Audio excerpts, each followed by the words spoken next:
Muli po, palakpakan po natin, Yorme Isko Moreno Domagoso.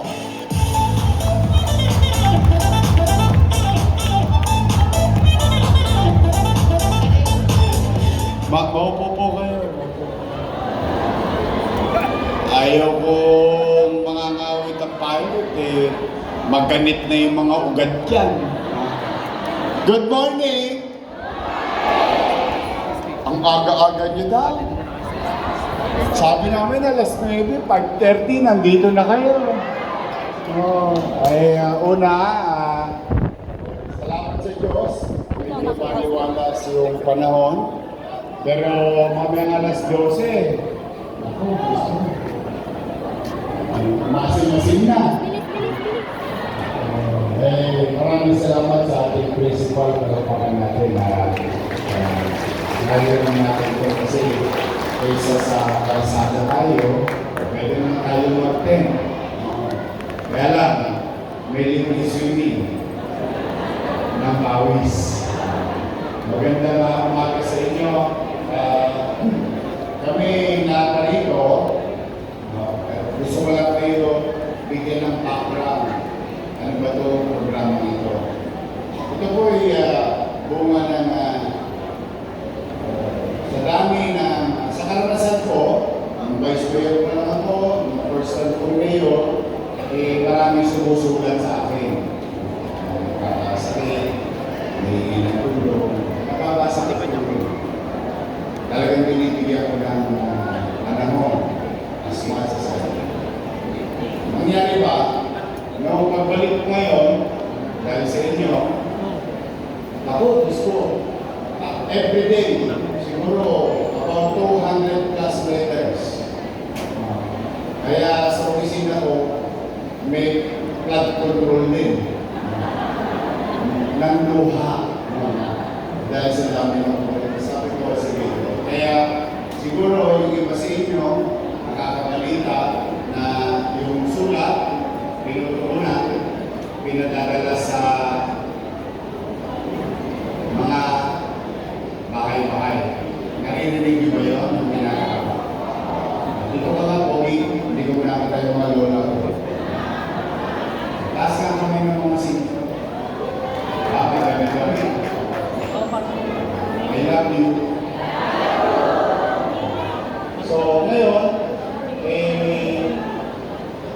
inisip namin palawakin kung saan kaligtarin namin yung mundo.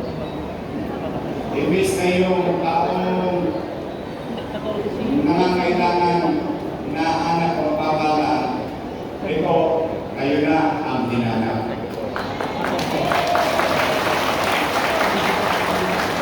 Ito na mga tatapay natin, sinilong nila, tapos may taglakara, makikita-kita tayo. At naparito kami upang maisan or marisolba. Dalawa lang ang mangyayari sa inyo dito. Mabawasan ang problema niya, mawala ang problema niya.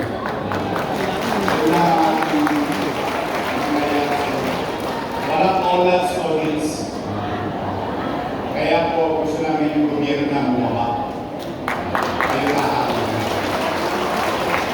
Kaya pinipilit namin na palawakin ang palawakin, pahabayin ang kamay namin, na mas marami pa kami mayaka. At lalo ngayon, panahon pa, masama ng masama. Sino ang driver? Nagka-drive, yun yung isa. Ako.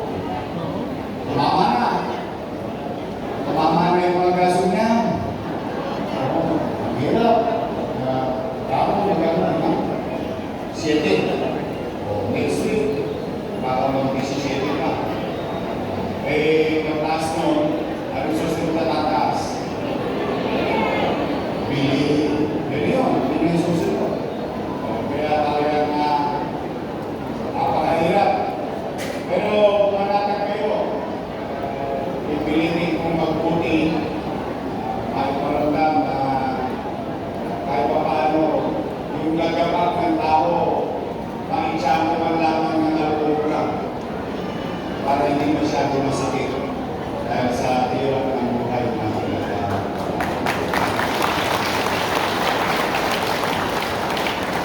Kaya yung maaabang ng April, ng mga lolo-lola ko, diba sa April pa kayo nag-aarang, maabangan yung announcement ko next week.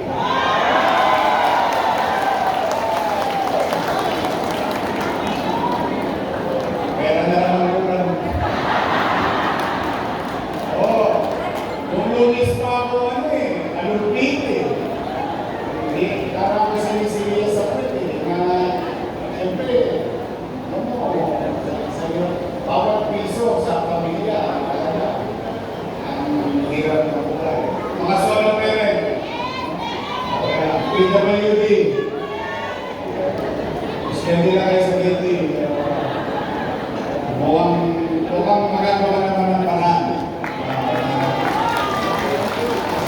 Nagsisilap na ako. Nagsisilap ako ilang araw na. Parang isa, nagkausap ko. Tapos, matris. Alas 7 ng gabi, emergency meeting ako. Miyerkules, posible. Gusto lang ng Webes, nasasalot na ako. Kasi gusto ko baka ma-implement natin next week. Kung ano man yung bagay na pwede natin